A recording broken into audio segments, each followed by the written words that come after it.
In your studies so far, you've probably already run into radians, and you probably have an idea about how important the values are that you see here on the screen. And one of the things that we have to be able to do in order to master the trigonometric function values of the angles that you see here is to be able to comfortably count by radians. It seems like a simple exercise when we go through it, but it really is important that you know how to do this. I'll link a handout to go along with this, but right now, yeah, we're just going to count by radians, okay? So first we want to be comfortable counting by multiples of pi over 2. And of course, we know now that when we start counting angles or measuring angles in standard position, we're going to start on the positive x-axis. So right now we have no rotation.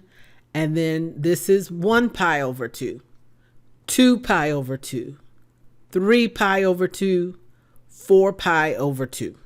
Okay. And you should just do this several times, even multiple times per day, to get comfortable with counting by multiples of pi over 2. Let's do it again.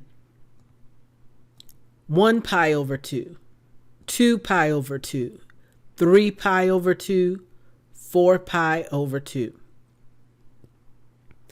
All right, and of course, degrees, you could do the same thing. Degrees tend to be a little easier, but the radians sometimes trip us up. And because radians are real numbers, whereas degrees are not, we use a lot of radians in applications and when we're talking about the trigonometric functions as, true functions. All right, now let's look at it with pi over 4. Pi over 4 is equivalent to 45 degrees.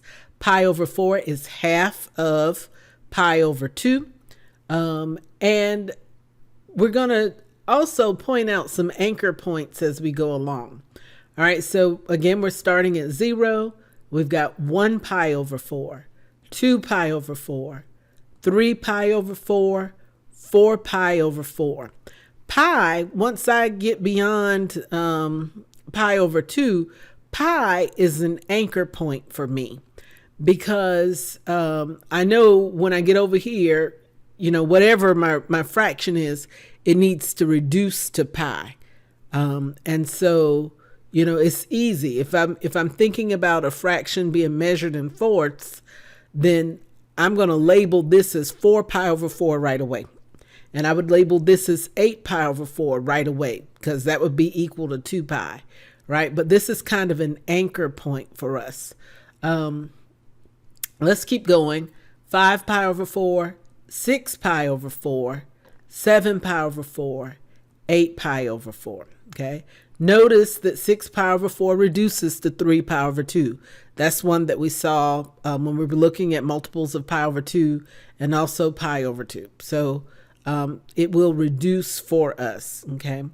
The other thing I wanted to say about this is these anchor points are important when we start to talk about reference angles, if you've gotten that far, because usually in order to calculate a reference angle, I need to know how far an angle is from the x-axis. And I want an acute measure.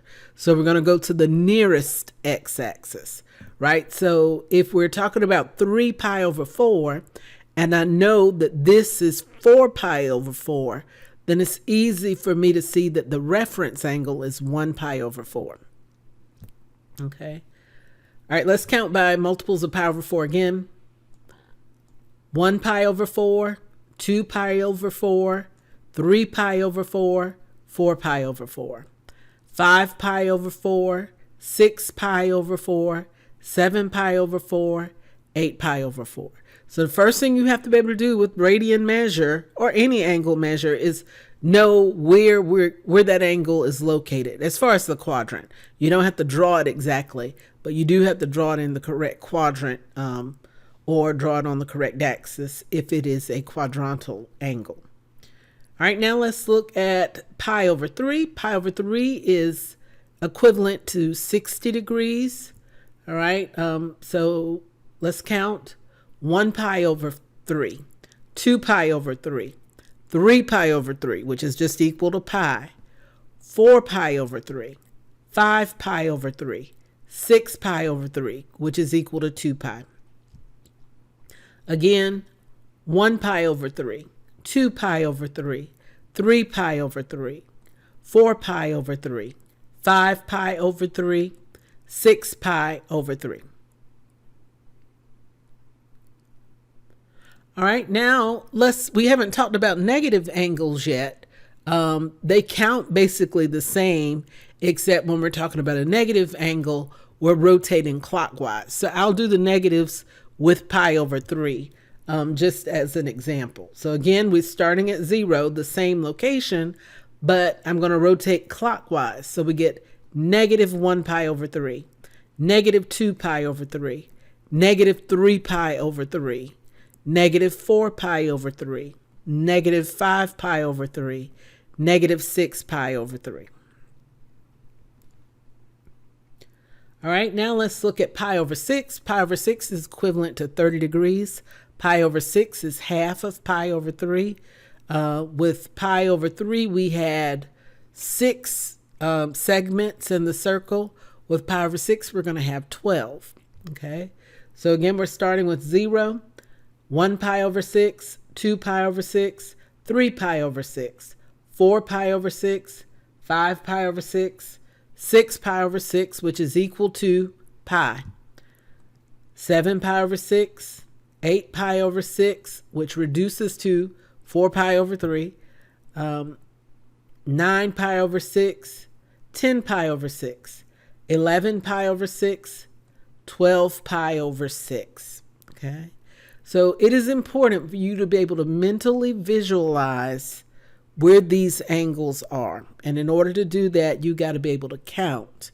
All right. The next thing you'll get from me should be the module. It's about 45 minutes, but I believe it's really good.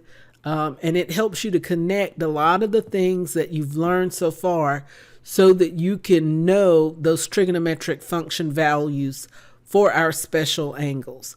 There are relationships amongst those values so that you don't have to memorize the unit circle. I don't like to hear people say that because there are patterns with the unit circle that should prevent you from having to memorize it as long as you know some foundational values.